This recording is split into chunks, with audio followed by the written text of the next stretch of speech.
ಹಾಕಿನೂ ಸಕ್ಕರೆ ನಾಡು ಮಂಡ್ಯದಲ್ಲಿ ಕಾವೇರಿಯ ಕಿಚ್ಚು ಹೆಚ್ಚಾಗಿದೆ. ಪಡಿತರ ವಿತರಕರ ಸಂಘದಿಂದ ಕೂಡ ಹೋರಾಟಕ್ಕೆ ಬೆಂಬಲ ಸಿಕ್ಕಿದೆ. ಮಂಡ್ಯದಲ್ಲಿ ಹಲವು ಭಾಗದಲ್ಲಿ ಈಗಾಗಲೇ ಕಾವು ಜೋರಾಗಿದ್ದು ಹೋರಾಟ ತೀವ್ರ ಸ್ವರೂಪವನ್ನು ಪಡ್ಕೊಳ್ತಾ ಇದೆ. ಹಲವು ಭಾಗದಿಂದ ರೈತರು, ಮಹಿಳೆಯರು ಎಲ್ಲರೂ ಕೂಡ ಆಗಮಿಸಿ ಯಾವುದೇ ಕಾರಣಕ್ಕೂ ನೀರನ್ನು ಬಿಡಬಾರ್ದು ಅಂತ ಹೇಳಿ ಆಕ್ರೋಶವನ್ನು ವ್ಯಕ್ತಪಡಿಸ್ತಾ ಇದ್ದಾರೆ. ಇನ್ನು ಮಂಡ್ಯ ಸೇರಿದಂತೆ ಮಂಡ್ಯದಲ್ಲಿ ರಾಮನಗರ ಭಾಗ, ಚನ್ನಪಟ್ಟಣ, ಮದ್ದೂರು, ಮಳವಳ್ಳಿ ಈ ಭಾಗದ ಅಂದರೆ ಆ ಭಾಗದಲ್ಲಿ ಯಥೇಚ್ಛವಾಗಿ ರೈತರು ಕಾವೇರಿ ನೀರನ್ನೇ ನಂಬಿ ಬದುಕ್ತಾ ಇದ್ದಾರೆ.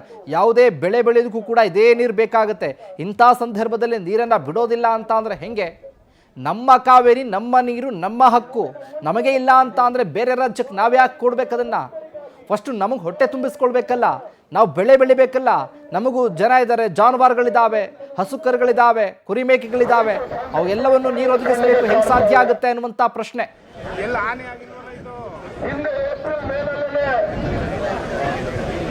ರಾಜ್ಯ ಸರ್ಕಾರ ಎಚ್ಚೆತ್ತುಕೊಳ್ಬೇಕಾಗಿತ್ತು.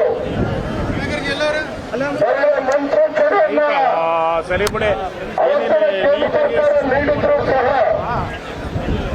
ಮುಖ್ಯಮಂತ್ರಿ ಕುರ್ಚಿ ಕಾಳಗದಲ್ಲಿ ಮರೆತಂತ ಕಾಂಗ್ರೆಸ್ ಸರ್ಕಾರ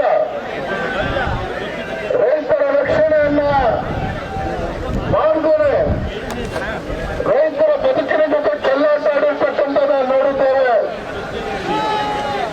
ಇವತ್ತು ಮಾನ್ಯ ಡಿ.ಕೆ. ಶಿವಕುಮಾರ್ ಕೇಳಕ್ಕೆ ಇಷ್ಟಪಡ್ತಾರೆ, ನೀವೇ ಬೃಹತ್ ನೀರಾವರಿ ಸಚಿವರಾಗಿದ್ರೆ, ಉಪಮುಖ್ಯಮಂತ್ರಿಗಳಾಗಿದ್ರೆ ರಾಜ್ಯದ ತಮಿಳುನಾಡಿಗೆ